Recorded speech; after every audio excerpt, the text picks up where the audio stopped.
when we left for spring break in 2020, we had done a little bit of pre-work. We had asked teachers to take devices home. We had done a little bit of adjustment to our curriculum, kind of on the just in case, and I really, it seems ridiculous to say this now, but I gave it virtually no chance. I said, people were coming back after spring break, but we'll go ahead and do these things just in case.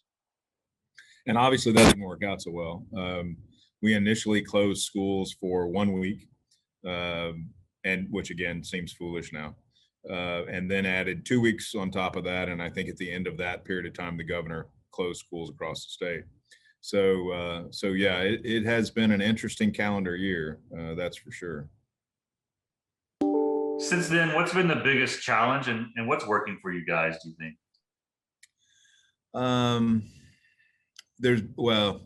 It's hard to narrow down, frankly, to one challenge. I think the logistical challenges, getting devices to students and adjusting curriculum, those kinds of things, I think we've done pretty well with. I think one of the biggest challenges we've had is convincing families that the building is the best place for them to be, frankly, that they really need to be in most cases in the building. And that's a struggle that goes on to this day. We're still working on that, and I suspect we'll work on that the rest of the spring. So that's, I think, been one of our biggest challenges. I don't know that I don't know how big a challenge that'll be going forward, but that has certainly been a challenge for us since, say, October, of this year, when we started reopening schools after they were closed in the spring, and for that matter, all summer as well. So I feel like we've done pretty well with the logistical challenges. It's convincing folks that school is the best place to be, not only from an academic perspective, but from a COVID perspective, right? There's pretty good data available, both here locally in San Antonio, as well as across the country, that if protocols are put in place well and carefully followed, that schools are really a pretty safe place to be compared to the general community. Well, what's your response now from students and parents that were concerned at the beginning? Because I know at the very beginning, when this all started, there was lots of concern that, I don't have time to watch my student. I don't have time to do this. What is it like now? What kind of reactions are you hearing? I still think they're pretty varied. We've got a really diverse community in Northside, and so we still get a pretty varied response. Clearly, there is more interest, especially now that metrics in the community are looking to certainly improving. There's certainly more interest in coming back to the building, and that's something we're going to encourage through the rest of the spring. When we think about summer and next fall, we see a much larger percentage of students being in the building. But we know that some families need to reacclimate, right? It's been literally a calendar year since they've been in a school, and that's going to take a process of reacclimating.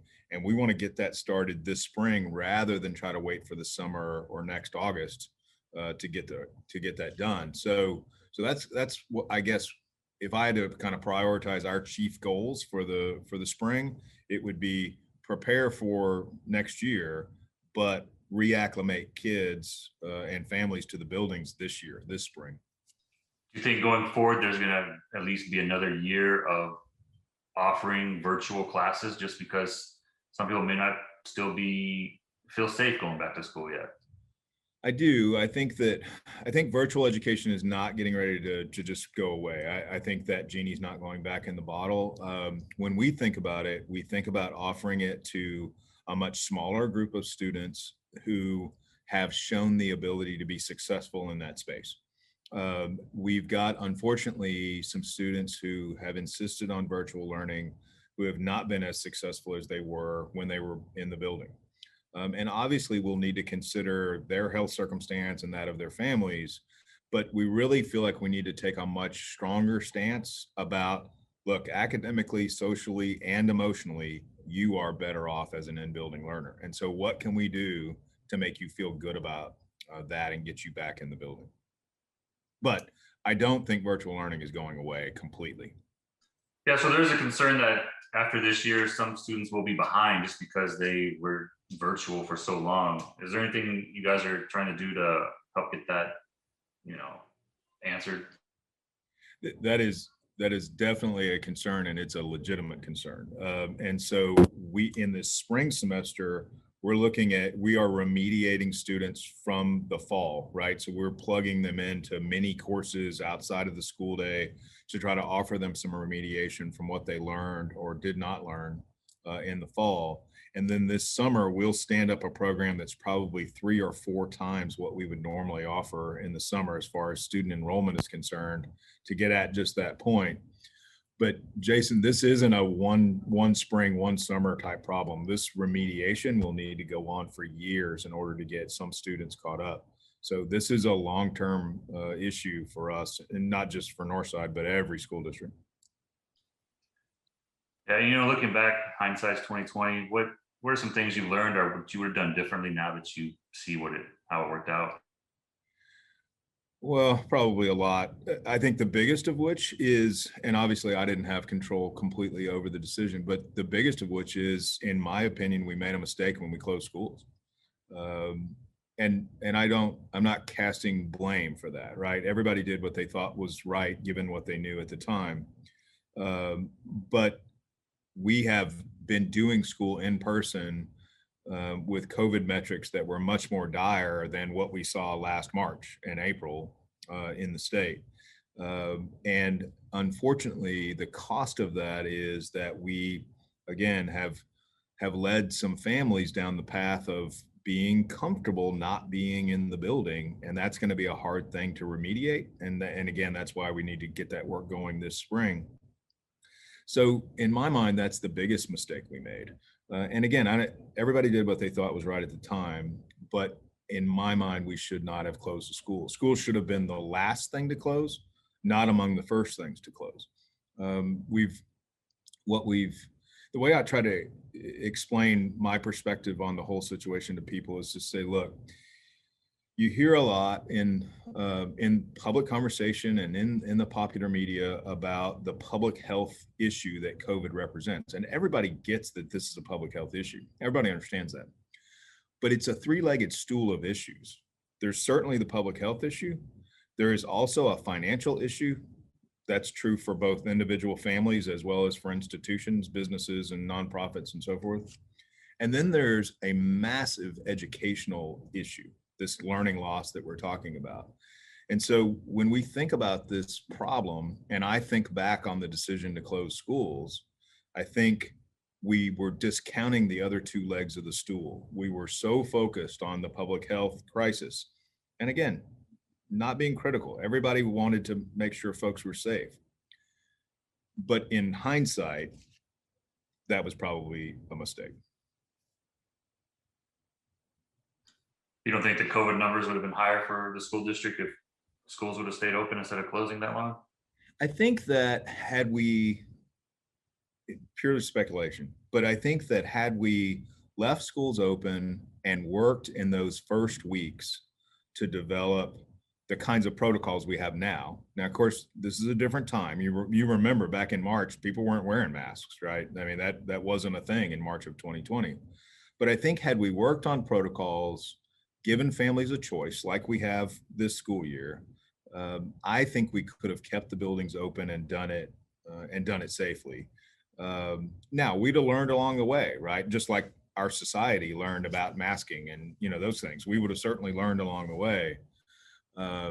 But I just look at the incredible learning loss that we saw in March, April, and May last year, and think about how long it's going to take us and the amount of resources it's going to take us to ameliorate that, to fix that.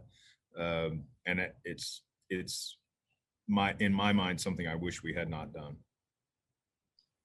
I know you've been doing education for a long time, and when I was talking to Dr. Micah and Mr. Martinez, talking to superintendents in the past years, we've talked to you guys about education, and now you guys sound like doctors half the time because you're talking about COVID, you're talking about PPE, you're talking about rapid tests. How's it changed for you this year as far as the education career that you've had? How's it been? Yeah, I think anybody running an organization probably sounds like that these days, right? Because the only way to run the organization, if you're doing anything in person, anything face to face, is to know all those things, right? To be a procurer of PPE and to know about COVID metrics and to talk to local public health officials about what they're seeing and about, the way we're operating and so forth. So yeah, it's been a heck of a learning experience. There's no question about that. Um, I I feel like it's a little bit hard to look back even just a year because things have changed so much in that year. I use that example of back in late March of 2020, we weren't wearing masks. As a matter of fact, I remember listening to public health experts talk about why it wasn't a good idea to wear a mask. And so things have evolved. And so we've had to evolve, obviously, as well. And we've tried to shift in the best interest of students whenever we could.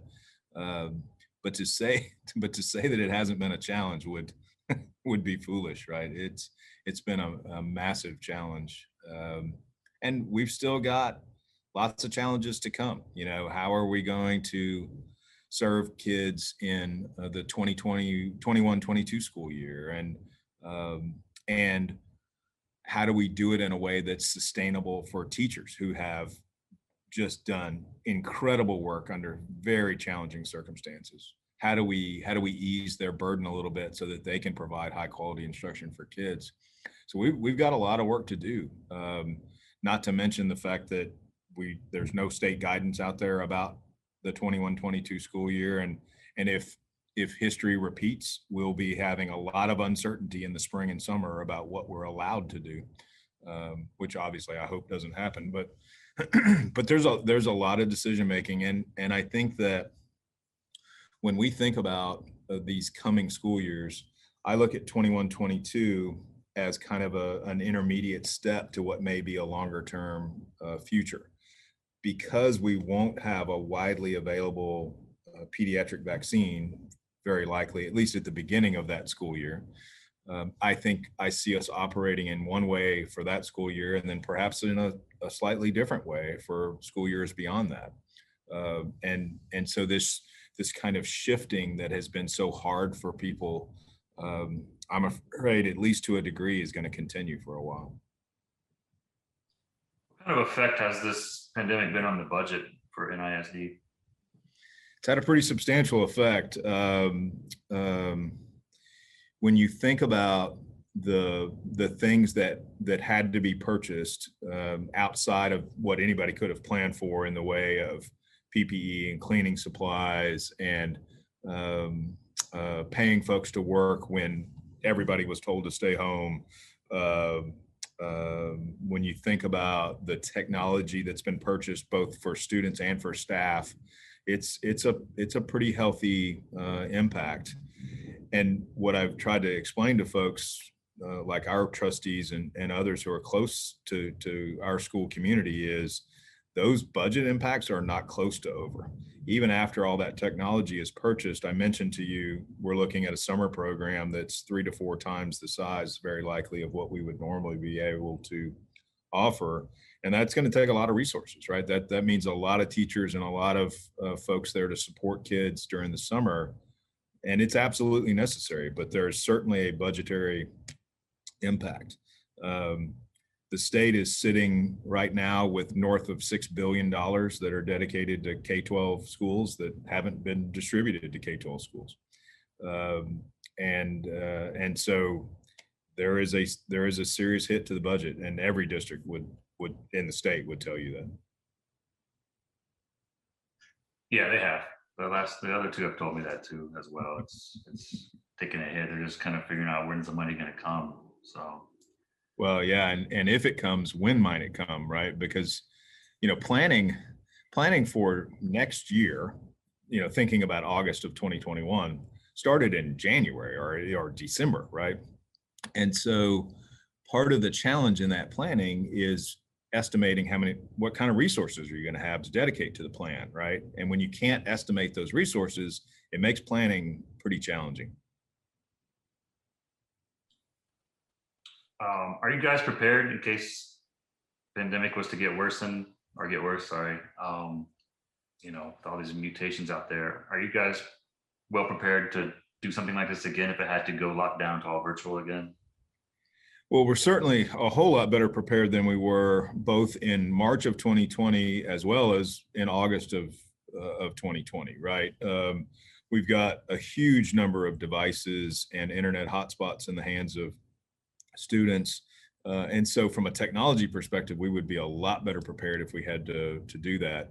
The other thing is we've just got a lot more experience with virtual learning, right? And having students turning in assignments virtually, submitting, getting feedback from their teachers virtually, all those things that we transition to are just a lot more smooth now because they've been used for a number of months. So I feel like, as much as I hate the thought of that happening, I feel like we would be in a much better place from a instructional delivery standpoint. Do you have any sense or grip on what the teachers are thinking or feeling right now, this year, a year into it? I know at the beginning there was lots of anxiety about school starting and allowing in-person learning. Is there a better sense of how they're feeling now as far as that goes? Well, I think it's hard to generalize. I think at the beginning of the year, there was a lot of anxiety about just the physical presence in school, right? But there was also this challenge that so many teachers are being asked, and still are today, to teach both virtual students and in building students. And it's been interesting as I've talked to groups this spring, to groups of teachers this spring, folks are still highly challenged by that, right? The notion of teaching both kids is incredibly challenging. And I've said, not sustainable long term. That is not a long-term solution that we can sustain, that teachers can sustain and shouldn't be asked to.